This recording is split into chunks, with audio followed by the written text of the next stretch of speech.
Bueno, pues una vez más estamos en el Centro de Jardinería Gorbella, dentro de Organic Zen, y aquí tenemos hoy a Patricia Irisarri, nuestra dietista. Hola Patricia, bienvenida. Buenos días Loli, muchas gracias. Gracias a ti por venir. Bueno, cuéntanos así para presentarte, para conocerte un poquito, ¿cómo llegas tú? Porque tú, bueno, has hecho otras cosas, pero sí, desde hace un tiempo ahora tienes tu consulta, Más Vida, por cierto. Y cuéntanos, ¿cómo has llegado a meterte tanto, de hecho a vivir y a ser dietista? Bueno, al final es un mundo que siempre me ha apasionado porque bueno, me parece que es muy diverso y del cual se pueden sacar muchos beneficios. Y al principio de manera ociosa empecé a leer mucho y me empezó a llamar mucho la atención. En mi familia hay varias personas que tienen diabetes, por ejemplo, y cuando empecé a investigar, o sea, cómo se podía revertir una diabetes tipo 2 con la alimentación, pues hechos así han hecho que realmente pues me llame la atención y me apasione este mundo. Y cuanto más leo y más estudio, más me doy cuenta que es un mundo apasionante y el cual creo que todos tendríamos que estar bastante informados. Bueno, pues a mí lo que realmente me apasionan son las plantas y la huerta me gusta mucho. Yo eso sí que lo ato siempre, como no, con las dietas y demás. Para ti, ¿qué importancia tiene los vegetales, la verdura, digamos, dentro de esas dietas? Bueno, a ver, la verdura es fundamental. Al final la verdura tiene mucha fibra. Yo en consulta siempre vigilo muchísimo el tema de los hidratos de carbono libres, pues que nos dan muchos picos de glucosa. Al final las verduras lo que tienen es esa fuente de fibra que hace que se ralentice la absorción de dichos hidratos. Entonces a mí me parece que para nutrir nuestra microbiota la alimentación tiene que ser completamente variada, tanto en forma, en color, en sabor, y eso va a nutrir a nuestras bacterias intestinales. Y creo que la base de una alimentación equilibrada son las verduras.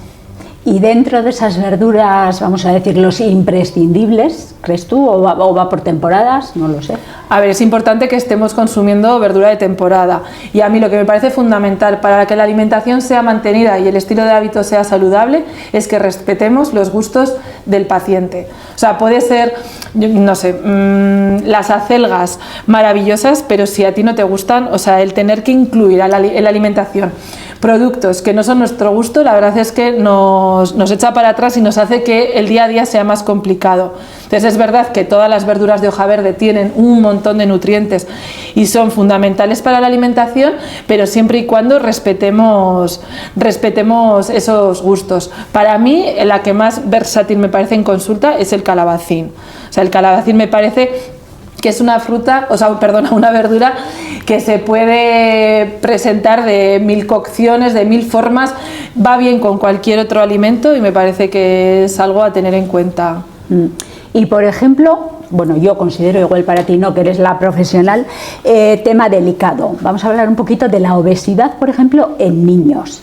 Pero también los que tenemos hijos sabemos que no siempre se les mete la verdura así como así. ¿Cómo gestionas tú ese tema? A ver, yo en consulta tengo niños, es verdad que en función de la edad que tengan pueden venir acompañados con los padres o venir solos. Y yo creo que lo que ha pasado es que hemos pasado de, en mi generación o la generación de mis padres, que las huertas estaban muy presentes y por ejemplo, mis abuelos eran agricultores y yo la verdura la he tenido muy presente en diversas formas. Y ahora, como hay cada vez más diversidad de alimentos, incluso los ultraprocesados, los niños conocen muchos más alimentos que antes no existían. Antes la comida salía de la huerta o, ¿sabes?, de ese formato. Ahora vienen en cajas y en estuches de colores y con muchos nombres atrayentes. Entonces al final yo creo que esos alimentos que tienen azúcar, que enganchan a los niños, es lo que hace que el propio niño muchas veces cuente como que una verdura es aburrida, porque claro, en función de cómo lo cocines, puede pasar que dices, jolín, un salteado de verduras es más aburrido que una hamburguesa con 8000 ingredientes. Y creo que ahí viene un poco la base, que los niños han tenido acceso a alimentos que no corresponden para su edad desde muy pequeños y eso ha hecho que desplace y que tilden la verdura como aburrida. Y creo que es el formato de cocinar, o sea, un calabacín le puedes dar unos taquitos de jamón, un poco de queso y orégano y yo creo que a mis hijas ese plato les gusta muchísimo. Y hablando, por ejemplo, de orégano, bueno, hay diferentes formas y formatos de consumir, que puede ser infusiones, la planta seca o la fresca. yo creo que tenemos bastante claro Sí. que la fresca es la ideal, pero por ejemplo, depende en qué época del año nos puede interesar, aunque sea consumirla seca o en infusión. Mira, además has dicho una de las plantas que me parece que merece en un comentario aparte, que es el orégano. El orégano nosotros lo hemos conocido siempre en el formato de pues, especie para las pizzas, y ahora mismo que está el tema del SIBO, el sobrecrecimiento bacteriano, tan en auge, que es al final una disbiosis intestinal de las bacterias intestinales, el orégano se está pautando como antibiótico herbáceo. O sea, tú, por ejemplo, en la medicina tradicional, cuando tienes una bacteria, vas a la consulta y te pueden pautar un antibiótico tradicional. Pues ahora mismo se está tratando en muchísimas consultas de salud integrativa el sobrecrecimiento bacteriano con plantas herbáceas que son realmente antibióticos, y uno de ellos es el orégano. Entonces el orégano lo podemos tener como especia, que realmente el principio activo va a ser muchísimo menor. Lo podemos tener para hacerlo infusionado, que ya vamos a obtener más beneficios. También yo siempre digo, es muy importante que las infusiones que vayamos a tomar, aquí bueno, hemos traído uno que os voy a ir explicando un poco, sean ecológicas. Al final tenéis que pensar que cuando estamos infusionando, la planta va a soltar todos sus beneficios, pero si esa planta ha sido con pesticidas tratada, realmente esos beneficios van a estar muy recortados. Y luego el orégano, mira, he cogido, también está en esencia. Hay algunos que son alimentarios, que mediante una cápsula vegetal lo podemos tomar, y esto realmente es como si diríamos un diamante en bruto. O sea, realmente es una forma de tomar el extracto del orégano y tiene muchísimos beneficios, y la verdad es que es una forma muy interesante de consumirlo también. Y dentro de tu mundo, tu trabajo, hay algo que a mí siempre me llama la atención en las dietas y demás, el tema sal. Para no utilizarlo porque no debo, Sí. no tengo claro muy bien yo por qué no, por qué sí. Como tú bien has dicho, utilizamos especias a veces para quitar sal. Sí. ¿Qué opinión tienes tú de esto? A mí me parece que la sal es importante, una sal marina sin refinar, o sea, eso también es importantísimo tenerlo en cuenta, que no todas las sales son sales. Y sí que yo aconsejo que para no hacer un uso abusivo de la sal, cogiendo diferentes especias, perdón, se podrían mezclar en un botecito una cantidad pequeña de sal, pues eso, con orégano, con pimienta, con una serie de especies que vamos a sazonar al gusto. Muchas veces nos hemos acostumbrado a tomar los alimentos con tanta sal que ya realmente hemos perdido ese gusto del alimento como tal. Ya lo confundimos como extraño, porque claro, siempre le hemos echado muchísimos aditivos y hemos enmascarado su sabor natural. Eso es una transición, es como cuando la gente quita el azúcar. Al principio el café les sabe raro, y luego cuando introducen el azúcar dicen, esto no hay quien lo toma. Es un proceso de acostumbrarse, y merece la pena, porque así vamos a disfrutar del sabor originario de los alimentos y no de las cosas que se utilizan para enmascarar. Y por ejemplo, cosas como la cúrcuma, digamos. Vamos a hablar un poquito de contraindicaciones, porque a veces parece que como todo es natural y es ecológico, pues anchas Castilla, como se suele decir. ¿Qué me cuentas en contraindicaciones que realmente puede haber también en este mundo? Las plantas, el tema que suele pasar no solamente es contraindicación, sino interacciones entre plantas y luego con alimentos o especialmente con medicación. Entonces la cúrcuma, que me parece que es increíble los beneficios que tiene, no se puede tomar, por ejemplo, para personas que toman anticoagulantes, por ejemplo, el Sintrón, porque realmente favorece a la circulación. Entonces, claro, si tú estás tomando ya un medicamento con ese fin, realmente podemos tener ahí un perjuicio. Por eso siempre digo que cuando nos vayamos a suplementar con cualquier producto, por muy natural que sea, no está de más consultar con una persona que esté informada y que nos pueda realmente orientar, y si tomamos alguna otra medicación, algún otro producto, nos comente cuáles son las interacciones que hacen. Pero la cúrcuma, por ejemplo, es importante, que tiene que tener pimienta negra para que se pueda absorber bien, se tiene que tomar con medio graso, y luego siempre personas esas que no tomen anticoagulantes. El momento adecuado para tomar la cúrcuma sería al mediodía, después de la comida, porque en esa ingesta siempre es cuando más grasa tomamos y es donde mejor se va a absorber. Y luego, bueno, pues la cúrcuma está en muchas versiones también. Siempre tenemos que ver si queremos prevenir o queremos curar. O sea, de manera preventiva es anticancerígena, antioxidante. Hay personas que la toman a la mañana, cúrcuma con pimienta negra, echas aceite de oliva virgen extra en una cucharilla, echas un poco de cúrcuma, te lo tomas en ayunas y tiene mucho beneficio. En ese momento sería una opción preventiva para tomar sus beneficios, pero cuando igual tenemos ya una dolencia articular, inflamación de rodilla, en ese caso vamos a tomar la cúrcuma ya como principio activo en cápsulas, porque la curcumina, que es el principio activo de la cúrcuma, se puede tomar en diferentes dosis. Entonces, para que ya algo patológico, una inflamación crónica, nos haga efecto, esa dosis tiene que ser mucho mayor. También se suele rallar en las comidas, pero claro, ¿qué cantidad tenemos que rallar en un arroz de cúrcuma, que se nos puede quedar la lengua dormida, para tomar los beneficios realmente para que ataque a una patología? Vale, pues hablando al hilo de todo eso, yo sé que tú en tus consultas nos haces unas dietas muy buenas, pero me gustaría también tocar un poco el mundo suplementos, que bueno, ahora mismo parece que todo el mundo tomamos suplementos. ¿Qué te parece esto de decir, bueno, no llego a consumir la cantidad de verdura que debería, voy a intentar tomar suplementos? ¿Qué me cuentas, Patricia? A mí me parece fundamental. Yo, por ejemplo, en consulta he tenido esta mañana una chica y lo hemos estado comentando porque me ha preguntado, dice, oye, mira, yo no estoy tomando nada, pero me gustaría tomar. Siempre les digo, vamos a empezar con la alimentación, con las verduras, con una alimentación variada, a ver cómo responde tu cuerpo. Y a partir de ahí intentaremos introducir alimentos variados y si vemos que hay algo que puede cojear, yo estoy muy a favor de suplementarnos. Además, cada vez hay más variedad, cada vez hay más conocimiento sobre los suplementos y realmente tienen muchísimos beneficios. Lo que sí que estoy completamente en contra es que vayamos a una cadena de supermercados y compramos un bote de lejía y vamos 2 pasillos más adelante y de repente ahí tenemos una serie de suplementos pues de baja calidad, con un nombre atractivo, una caja muy bonita, pero realmente tenemos que ver que lo que vamos a suplementarnos tiene un origen y una base buena, porque si no vamos a conseguir el efecto contrario.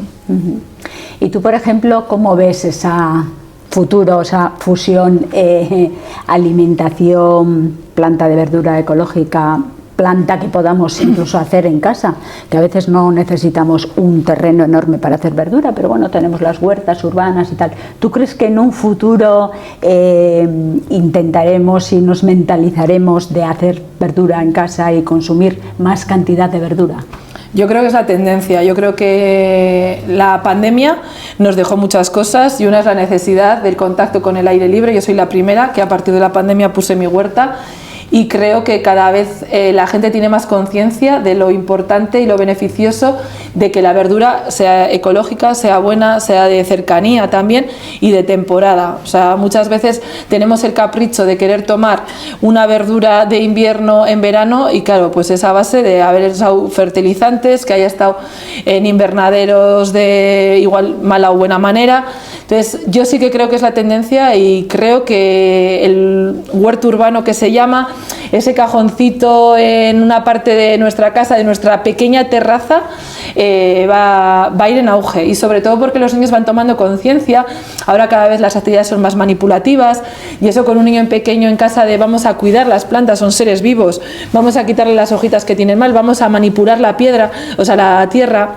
Ese contacto que a mí tanto me gusta en el pueblo, de ir descalza por el césped, el conectarte a tierra, yo creo que esos beneficios, cuando la gente los vaya probando, los va a ir interiorizando cada vez más. Sí, bueno, eso os doy fe, yo que tengo hijos, cuando hay niños pequeños en casa, recoger unos cherries, recoger unas moritas o recoger unas fresas, la verdad es que es una chulada.